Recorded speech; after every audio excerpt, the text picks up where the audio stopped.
Hello and welcome to the Tower of London and welcome to today's Thought for the Day.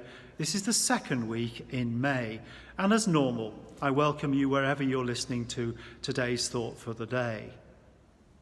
This week, the second week in May, we have two festivals. One great festival that always gets lots of celebration, and another one which slightly gets overlooked. The first, of course, is on Thursday and is Ascension Day.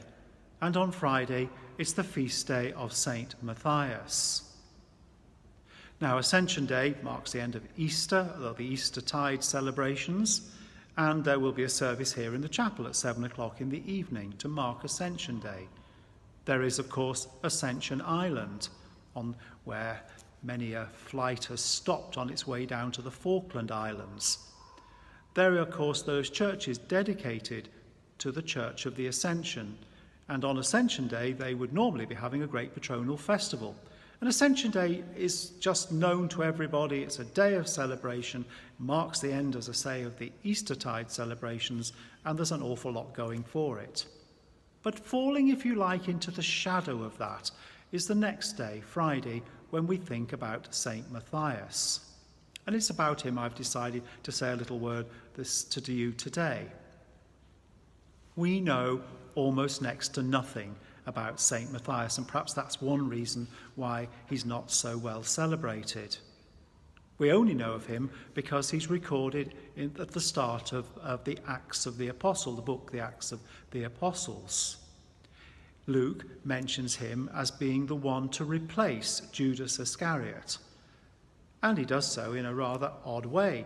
They take lots, they pull a lot to choose who it is, almost, if you might say, like tossing a coin. That's a pretty unimpressive start, it seems to me, to ministry for St. Matthias. But nevertheless, that's what he does. He's chosen and becomes part of the family of the 12 apostles. Now, Luke could have chosen to say a great deal more about him, one assumes. But Luke, who wrote both the Gospel of Luke and his second part, the Acts of the Apostles, chooses not to. He chooses to concentrate on the other disciples and the ministry that has happened after Jesus' resurrection. He chooses to mention Saul with his blazing charismatic ministry, but again chooses to say very little about St. Matthias.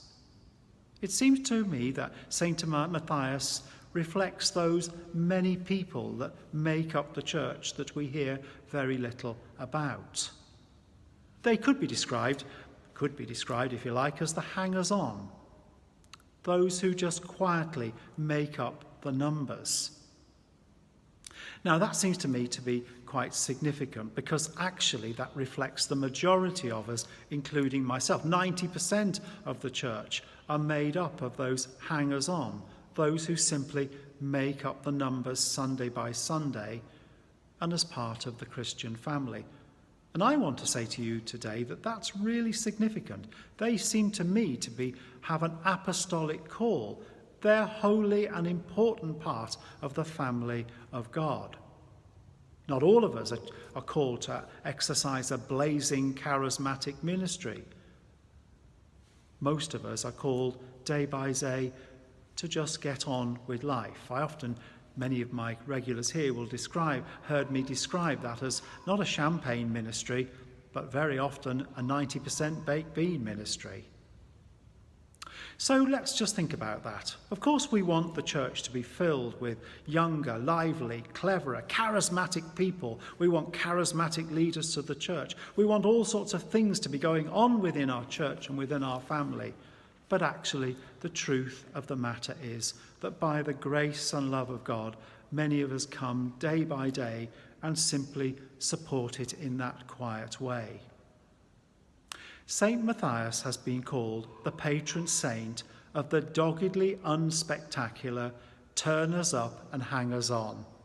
I think that's great, and sometimes that, I think, covers all of us, and particularly myself included.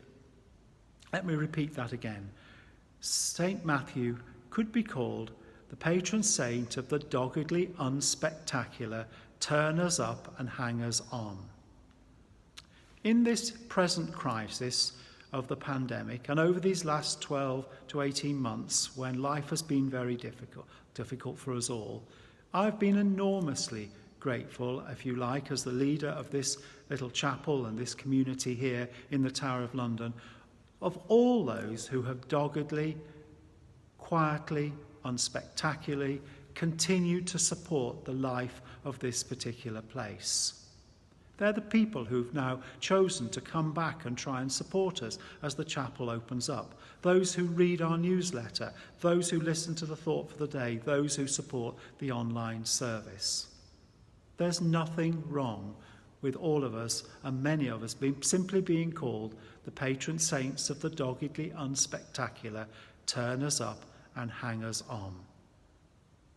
Yes, let's celebrate Ascension Day with drums and whistles and everything. But let us not forget poor old Saint Matthias, who was a hanger-on like many of us.